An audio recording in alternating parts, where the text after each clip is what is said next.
Okay, once again, showing I can create a YouTube video just a few minutes before school starts. I'm not even showered yet. What a deal. All right, so pop quiz number 2, business math basics. I'm going to kind of bounce back and forth between this and my little doodle sheet over here. But first of all, what is the formula for Rule of 72? Rule of 72. We should be getting this down now from our notes. And again, I'm going to go over number 1 is we call it the rule of 72 because 72 is the numerator and the denominator is rate of return. Rate of return. Okay, that's your formula. Question 2. We have an investment of a mutual fund for $5,000. The amount doesn't matter with this formula. The average rate of return on the investment is 5%. Approximately how long will it take my investment to double, assuming annual compounding?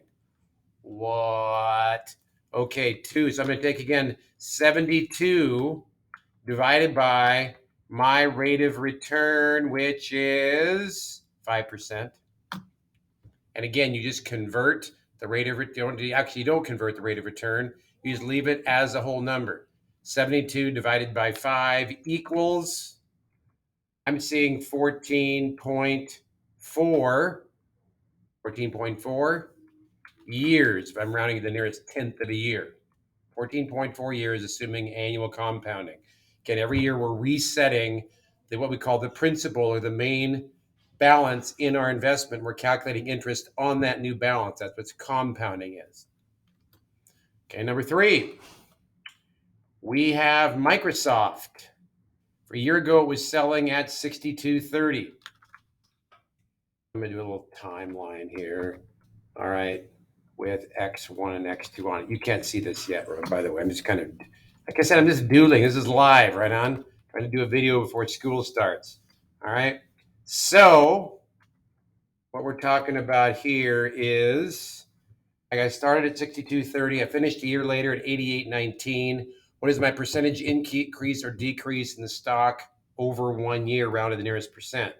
Now, if you do not understand this very well, I strongly suggest that you do a timeline such as that, very rough example, where X1 is the first amount, the earliest amount, and X2 is the later amount, your starting point and your ending point.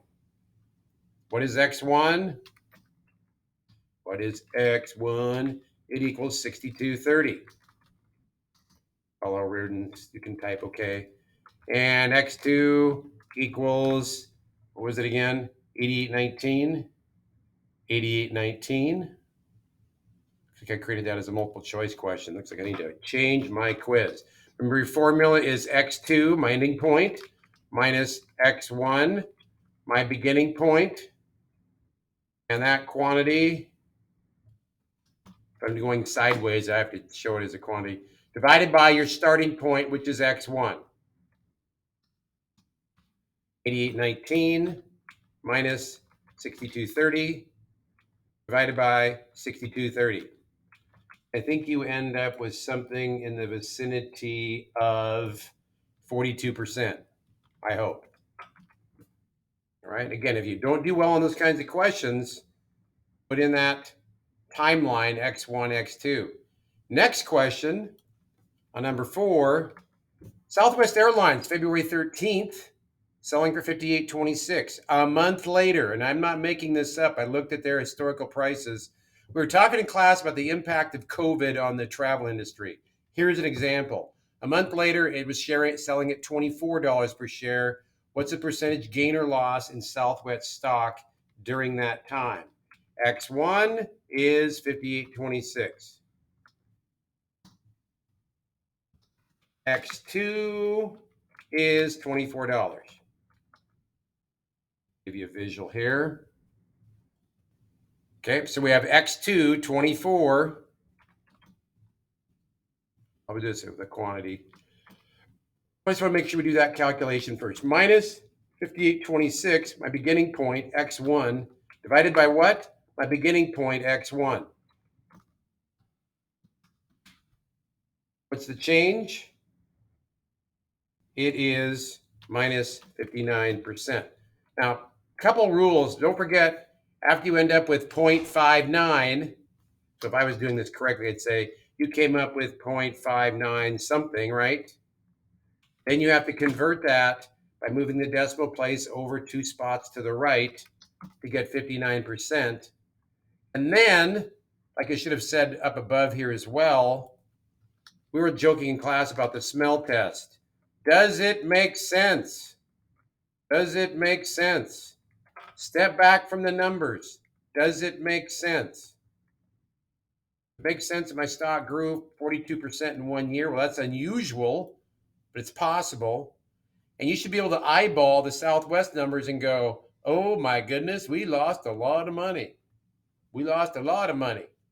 By the way, I'm just going to double check my numbers one more time because I'm psycho.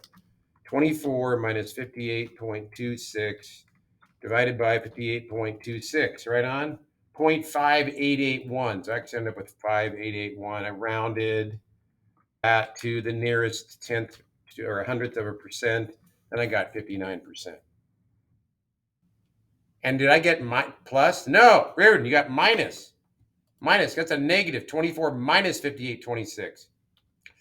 Woo, I'm glad I caught that. Whoa, minus 59%. Hello, wake up, you're back. Okay, minus 59%. Did my stock decrease that much? Well, yeah, it really dropped in price even in 1 month. This is where everybody was all nervous. Let's sell off all of our stock and let's freak out. Okay, but things came back. Another way to describe compounding again is earning interest on interest. That is a key concept with compounding because, again, you've got an exponential upward movement in the growth of your investment. Okay, hope that helps and enjoy your day. And I'm going to pop this into YouTube. Take care.